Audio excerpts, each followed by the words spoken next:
그렇다면 이제 5월 올해 5월은 그렇겠지만 네.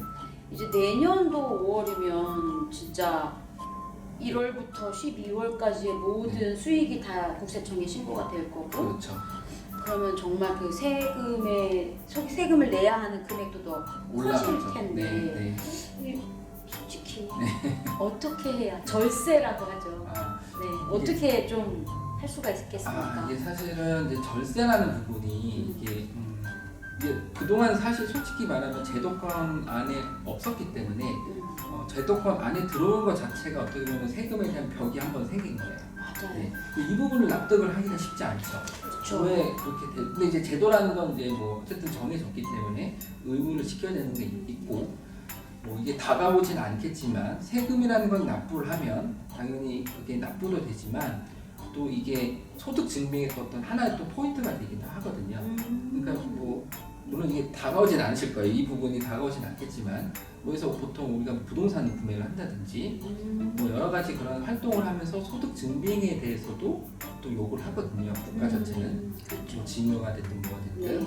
그런 부분에 있어서 기존에 내가 신고됐던 부분이 있다면 인정을 해주거든요.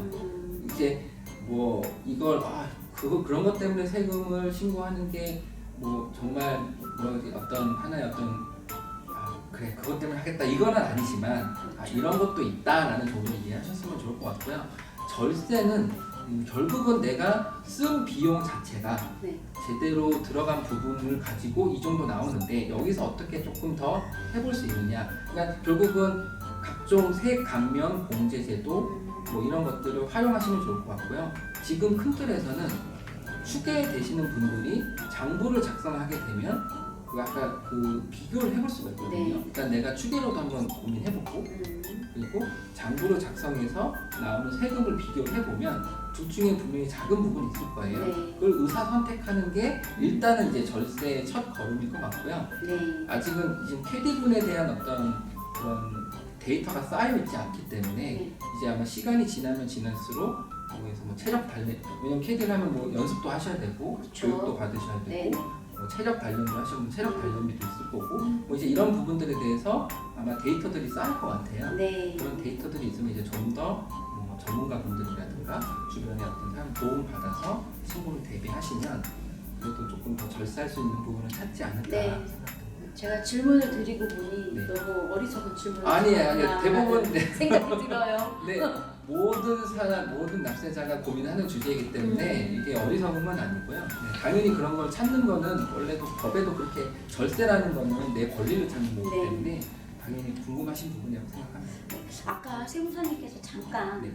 그 어떤 뭐 소득이 증빙이 됨으로 해서 어떤 포인트를 쌓는다라고 생각을 해라라고 하셨는데 네, 결국은 굳이 좋은 점을 찾자면 네. 근데 사실 그게 가만히 보면 좋은 것도 있어요. 네. 우리 캐디분들 같은 경우는 뭐 정말 돈을 열심히 벌어서 뭐 아파트를 계약한다거나 네. 아니면 뭐 차를 사기 위해서 리스를 하는 경우도 있고 네. 근데 그때 수익이 증빙이 되지 않아서 어떤 서류를 떼가야 하나 이러고 고민한 적도 맞습니다. 있었거든요. 네, 지금 이제 그 말씀을 해주셨기 때문에 제가 뭐 소득 증빙이라는 부분이 사실 대출도 되게 중요하거든요. 그럼요. 요새는 이제 자본주의 시대니까 네.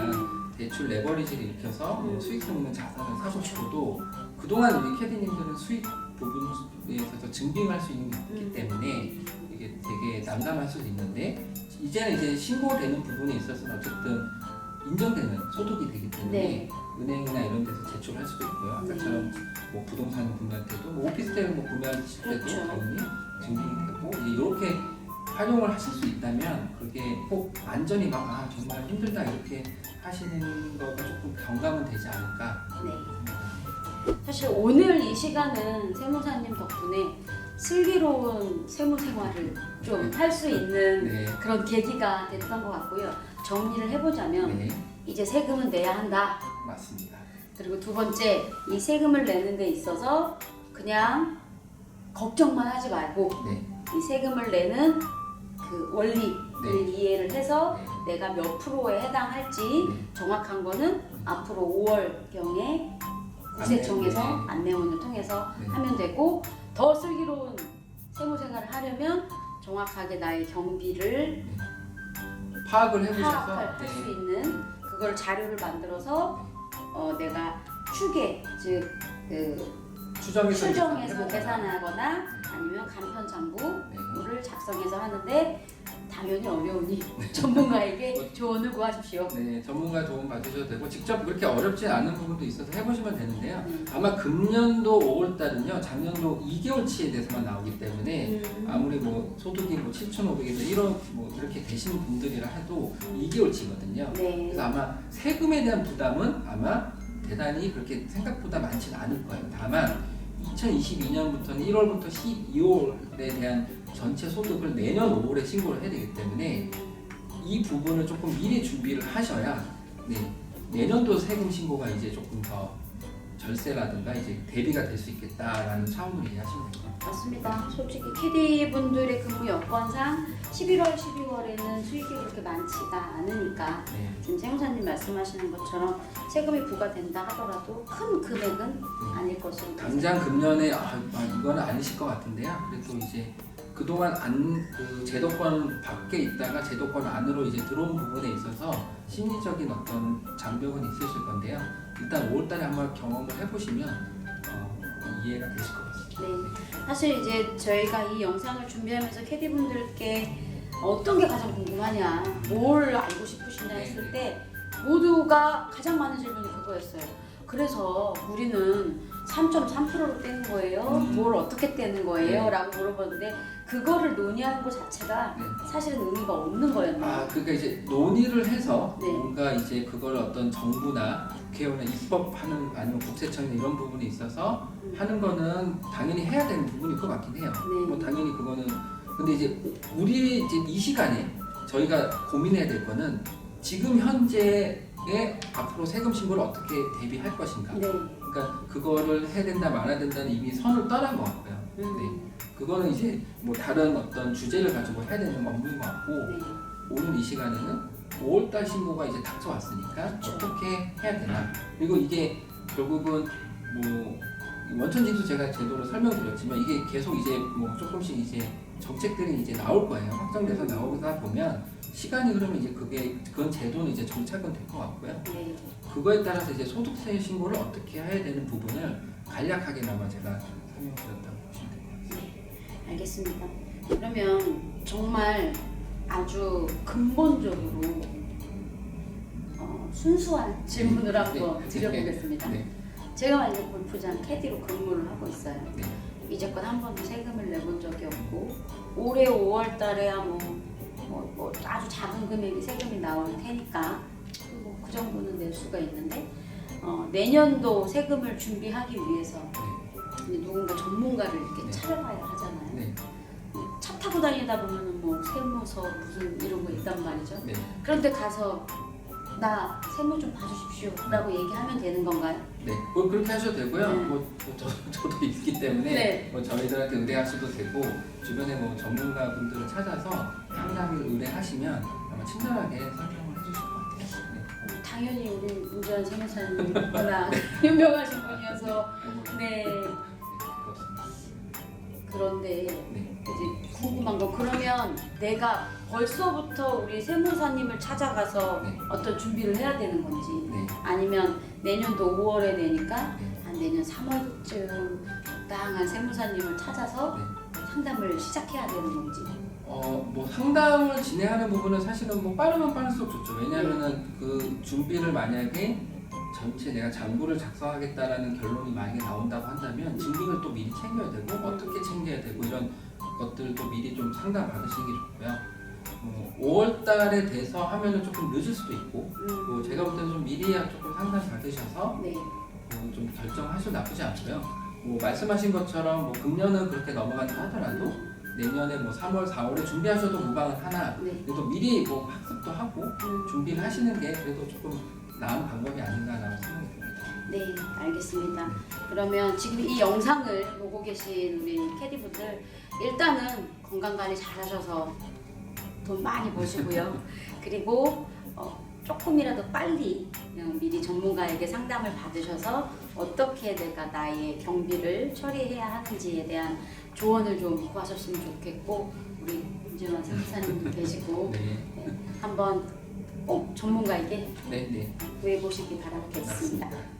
네, 지금까지 문재환 세무사님 모시고 우리 슬기로운 캐디 세무생활에 대해서 얘기 나눠봤습니다. 오늘 골프로 인재교육개발원에서 이러한 영상을 준비했던 이유는 사실 온라인 카페라든지 아니면 캐디분들 사이에 오가는 얘기 중에 제가 가장 가슴 아팠던 얘기가 뭐냐, 수익이 4,500만 원이 넘어가면 탈캐디를 해야 한다 라고 하는 이런 카더라라는 소문, 또 누구는 3.3%를 떼야 한다, 아니다 뭐 누구는 25% 몇 프로를 떼야 한다 라고 하면서 갑론을박이 많더라고요. 오늘 우리 문재환 세무사님께 말씀을 들었지만 일단 첫 번째 분명해진 것은 4,500이라는 금액이 중요한 것이 아니라 그 2,500 아직 정해지진 않았습니다. 2,500과 7,500만 원을 기준으로 하여서 세금의 요율이 결정이 될 것이며 정확한 내용은 5월 달에 국세청에서 나올 것이고요. 어찌됐든 여러분들이 이런 카더라 뉴스를 통해서 불필요한 에너지 낭비를 하시는 게 조금 안타까워서 이런 영상을 준비했고요.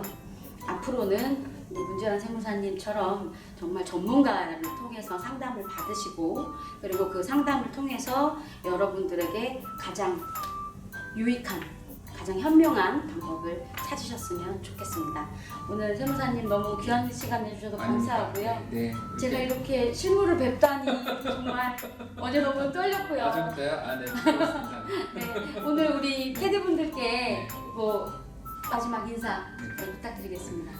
사실 이게 세금은 항상 이게 되게 조금 어려운 주제고 어렵기도 하지만 이게 지금 제도권 안에 또 들어오다 보니까 고민도 많고 진짜 많은데요.